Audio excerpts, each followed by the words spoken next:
Bismillahirrahmanirrahim. Assalamualaikum warahmatullahi wabarakatuh. Sebelumnya perkenalkan, nama saya Ahyar Alanuddin. Di sini saya akan menjelaskan mengenai materi PPKN, yaitu tentang kewarganegaraan atau warga negara. Baik, di sini saya akan menjelaskan mengenai pengertian. Pengertian tentang warga negara itu sendiri, baik itu menurut ahli ataupun menurut buku atau perundang-undangan. Yang pertama yaitu menurut Kailan dan Zubaidi, yang menjelaskan bahwa warga negara adalah rakyat yang menetap di suatu wilayah tertentu. Nah, sedangkan menurut Hikam, warga negara itu berasal dari kata citizenship, yang berarti anggota yang terbentuk dari suatu komunitas yang membentuk negara itu sendiri. Nah, sedangkan menurut Kurniatmanto menjelaskan bahwa warga negara merupakan anggota dari sebuah negara yang memiliki kedudukan khusus dalam negara tersebut. Nah, sedangkan menurut Austin Rani menjelaskan bahwa warga negara merupakan sekelompok orang yang memiliki kedudukan resmi menjadi anggota penuh dari negara tersebut. Nah, sedangkan menurut Encyclopedia of the Social Science menjelaskan bahwa warga negara merupakan orang yang memiliki keanggotaan secara resmi yang tercatat keanggotaannya dalam negara tersebut, baik orang tersebut ada di dalam negara tersebut maupun berada di luar negara yang dalam jangka waktu tertentu. Nah, sedangkan menurut Undang-Undang Nomor 12 Tahun 2006 menjelaskan bahwa warga negara merupakan warga dari suatu negara yang ditetapkan berdasarkan perundang-undangan yang berlaku. Baik, di sini saya akan melanjutkan menjelaskan mengenai 3 status kewarganegaraan. Yang pertama yaitu apatrid atau orang yang tidak memiliki status kewarganegaraan manapun. Yang kedua yaitu bipatrid atau orang yang memiliki 2 kewarganegaraan. Dan yang ketiga yaitu multipatrid atau orang yang memiliki lebih dari 2 kewarganegaraan. Nah, selanjutnya saya akan menjelaskan mengenai asas-asas kewarganegaraan. Nah, ada beberapa asas kewarganegaraan. Yang pertama yaitu asas ius sanguinis atau asas hubungan darah atau keturunan, yang berarti kewarganegaraan seseorang itu ditentukan dari kewarganegaraan orang tuanya. Nah, yang selanjutnya yaitu asas ius soli atau asas tempat kelahiran, yaitu kewarganegaraan seseorang itu ditentukan berdasarkan tempat di mana ia dilahirkan. Nah, yang selanjutnya yaitu asas bipatrid, yaitu kewarganegaraan seseorang itu timbul dari menurut peraturan perundang-undangan yang mengakui bahwa seseorang tersebut sebagai warga negaranya. Nah, yang selanjutnya yaitu asas apatrid, yaitu kewarganegaraan seseorang itu status kewarganegaraannya itu timbul atau muncul akibat menurut peraturan perundang-undangan itu tidak diakui di negara manapun. Nah, jadi orang tersebut tidak memiliki kewarganegaraan. Nah, selanjutnya saya akan menjelaskan mengenai beberapa cara untuk mendapatkan kewarganegaraan Indonesia. Yang pertama yaitu dengan kelahiran, yaitu dapat dibuktikan dengan adanya akte kelahiran. Nah, di mana orang apabila lahir di Indonesia maka bisa mendapatkan kewarganegaraan Indonesia. Yang selanjutnya yaitu pengangkatan atau adopsi. Nah, itu dapat dibuktikan dengan kutipan sah mengenai buku pengangkatan anak asing. Nah, apabila contohnya yaitu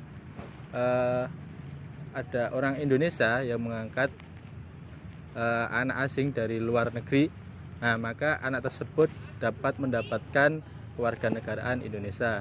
Nah, selanjutnya yaitu dengan jalur keturunan. Nah, apabila ada orang luar negeri tapi orang tuanya itu dari Indonesia, nah maka anak tersebut mendapatkan kewarganegaraan Indonesia. Nah, selanjutnya yaitu melalui jalur perkawinan. Nah, di sini apabila ada seorang laki-laki dari negara asing yang menikahi seorang perempuan dari negara Indonesia, nah maka laki-laki tersebut mendapatkan atau bisa berkewarganegaraan Indonesia. Nah, selanjutnya yaitu melalui pernyataan, yaitu dengan adanya surat edaran menteri mengenai tentang memperoleh atau kehilangan status kewarganegaraan Republik Indonesia dengan sebuah pernyataan. Nah, selanjutnya yaitu dengan jalur permohonan. Nah, adanya petikan keputusan presiden tentang atas permohonan kewarganegaraan. Nah, terus apa?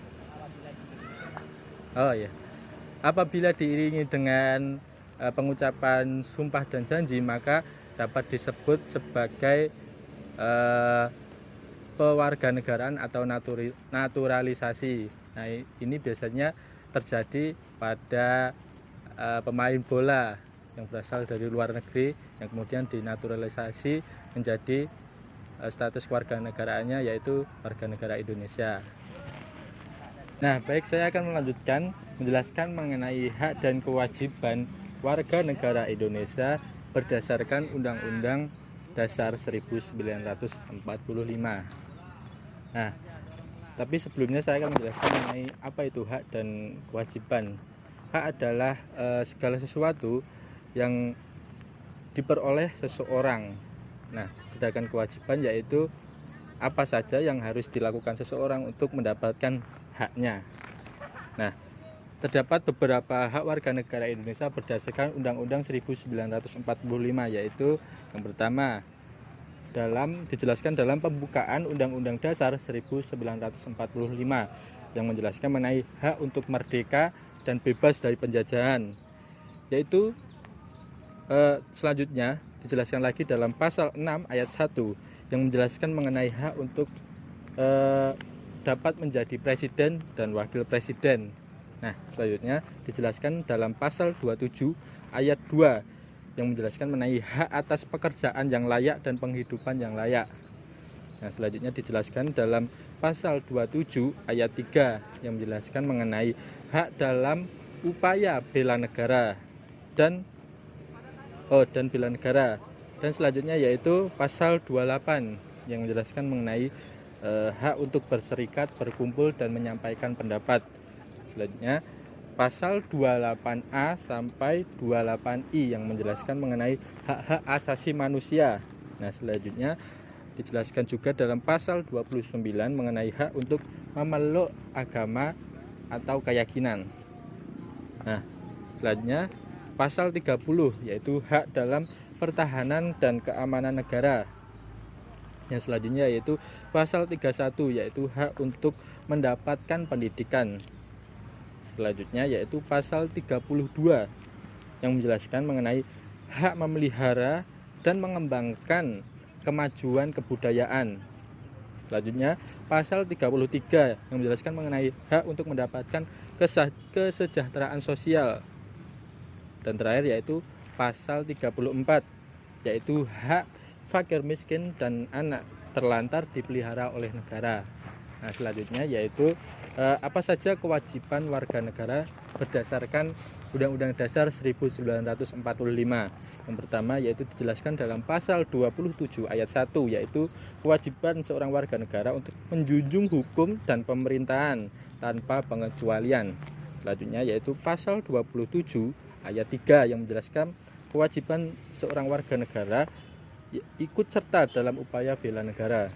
Dan selanjutnya pasal 28J yang menjelaskan mengenai kewajiban untuk menghormati hak asasi manusia, kewajiban untuk tunduk pada undang-undang, dan kewajiban untuk menghormati nilai agama, keamanan dan ketertiban umum dalam masyarakat yang demokratis. Nah, selanjutnya dijelaskan dalam pasal 30 ayat 1 yaitu kewajiban untuk ikut serta dalam pertahanan dan keamanan negara. Dan yang terakhir yaitu dijelaskan dalam pasal 31 ayat 2 yaitu kewajiban untuk mengikuti pendidikan dasar yang sepenuhnya dibiayai oleh negara. Nah, demikian penjelasan materi dari saya mengenai warga negara dan hak dan kewajiban warga negara Indonesia. Apabila ada salah dalam penyampaian, saya mohon maaf. Sekian dari saya. Wassalamualaikum warahmatullahi wabarakatuh.